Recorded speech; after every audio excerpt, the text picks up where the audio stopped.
what the x-ray says. That takes another week. Go back to my doctor. He says, oh, yeah, nothing's broke. We got to get you an MRI. I said, I told you that shit 2 weeks ago. He's like, I know that, but we got to get this. So now I have to schedule an MRI. That takes another week and a half to get scheduled to get me in to get an MRI. Get the MRI done. Now I got to schedule another week and a half with my doctor so he tell me the results of the MRI. Go to the MRI. Doc says, yeah, man, you got a torn meniscus. You're going to have to get surgery.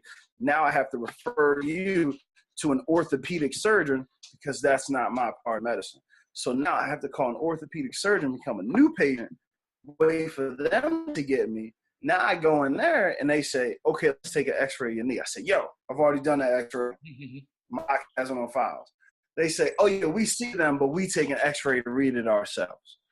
I said, but my kneecap's not broke. I can walk. If my kneecap was broke, I wouldn't be able to walk. They say, we still got to do it. So take an x-ray. Now, mind you, $40 every time I see these folks and probably $70 for every x-ray and every MRI test I get. So finally they say, oh, yeah, your kneecap's not broke, but we see the MRI. We're not going to make you take another MRI. Let's schedule you for surgery. We don't have surgery openings for another month. I tore my knee in June. I didn't get surgery till October, brother. The healthcare is terrible. Wow. June to October. That's July, August, September, October. That's 4 months later. Do you know how much pain it is trying to have sex with your wife with the torn meniscus? Can't flip her over. I was out big. I can't scoop the wife out no more. How am I supposed to keep it funky with the torn meniscus, man? That's fun. So when did you didn't smoke? When did you start smoking weed? Oh man! All right, so man, my mother's killing me. She hears this. So I started smoking.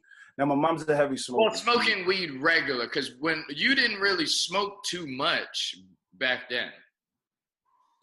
In college, you didn't really smoke. I don't smoke regularly now. I've never smoked weed regularly. I think my biggest problem is I have a cigar every week. I'll smoke weed probably once a week, maybe once every 2 weeks, just depending on what I got going on. Okay. But the first time I probably started smoking weed was probably sophomore year in high school, junior year in high school. Yeah, I used to have some friends who had some parents who used to just leave. And we just sit in the house. We used to have these things called Gottis. We take a big cigar. It wasn't a Philly blunt. It was like an actual cigar.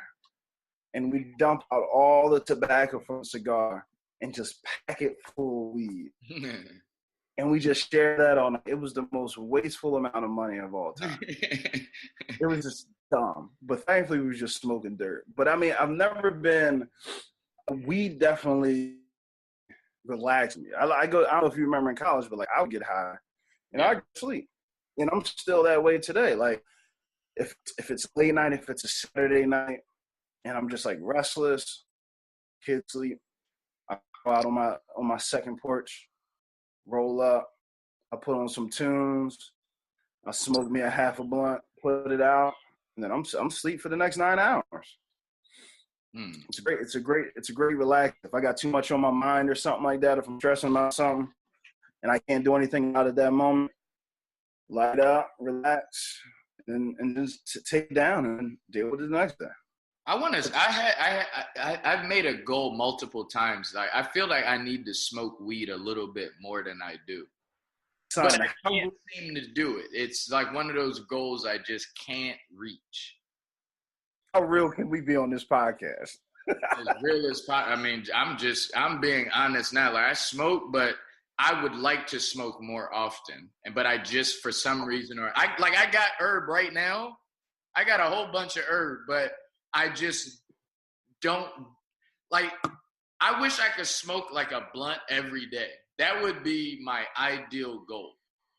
But you don't need a whole. Well, before we get to that, I would have said I don't believe that you can't smoke one. Do you know how much I used to hate you and Ray in the house?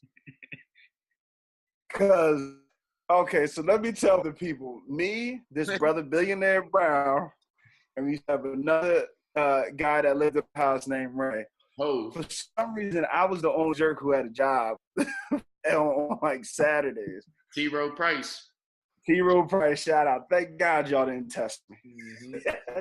So y'all used to smoke Friday night. Y'all used to blaze. I didn't care. Look, we were all just fresh out of college. We all had a couple bucks. Ain't really have much going on. So y'all used to smoke all Friday night. I'd be in my room, didn't bother me until y'all had chicks singing at 5 o'clock in the morning. I came down there with the gun ready to shoot all y'all. Yeah, Oh my God. yeah, yeah. We could be real on this podcast, bro. I was gonna kill I all of remember you. that time too. Yeah, I almost cleared the house out with nothing but gunshots. But I would leave to go to work at 7 or 8 in the morning, and y'all would be lighting up blunts and turning on 2K or turning on Madden. I'd come home at 6 p.m. and there'd be like 4 blunt roaches in the ashtray, and y'all would have another one. Now y'all were great. Y'all were great roommates because eventually y'all had went and got a chicken box and some 40s, and you would always say, "Gun, your 40s in the fridge," and I would just be like, "Yo, there's no way y'all have just sat here all day and done nothing but smoke and drink 40s," and that's what y'all used to do every Saturday and Sunday. Yeah, that's a fact. I wish I could smoke more now. I honestly do, but it's one of those things that I may not do. Are you for legalizing marijuana or no? Yeah, I mean, and the funny thing, I had that as one of my topics: if we should make all drugs legal. I think All they should drugs? make everything legal. Yeah, why not? What? I don't look. There's even stories that tell you that PCP uh, help people who have schizophrenia. Wait a minute. So you're saying cocaine should be legal? Well, cocaine is legal. You can still get cocaine for like if you have nose surgery.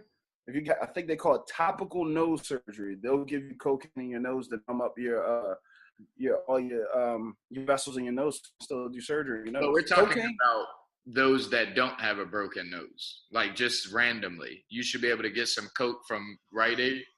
Look, if you eat a bag of sugar and Really? get high off of that and probably die off of that, then it's probably better for someone to go to a doctor and get cocaine prescribed. Oh, so you're saying doctor prescribed? Yeah, I'm not good with it, even though I used to sell weed a little bit myself. I'm not cool with people selling unregulated stuff.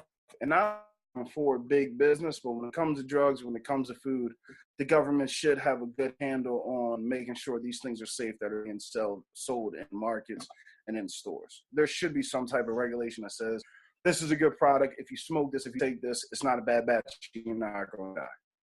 They're trying to legalize. Because I don't. Go ahead. Because I don't want to smoke weed and then be laced with PCP, and that could happen off the street. Oh, yeah. So it's good I can ride up to DC, cop me a little Girl Scout cookie and a milkshake, and I'm good for the weekend. Yeah, I mean, that's a great regulation. It's better than me going, down the street to homeboy crib. He got something that he got from somewhere, and we smoke it up, and then I just got to figure out what happens at that point. It could be good, it could be not. So they're trying to, so legalizing it, okay? Because they're trying to legalize. I heard they're trying to legalize it in sports, like especially football and the NFL. Did you hear that? Yeah, I mean, it's definitely weed should be an option. I see when it comes to sports, cocaine shouldn't be an option because you don't want to get an artificial high, artificial energy that's going to speed up your heart as you're running on the field because you can have a heart attack out there.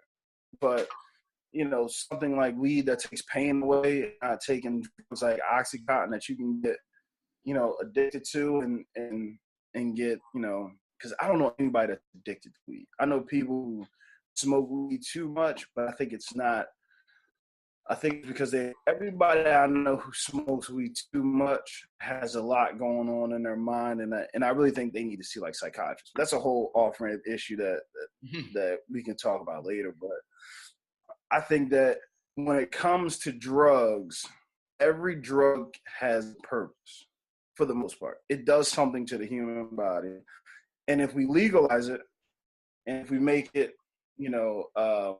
regulated, then scientists can study it.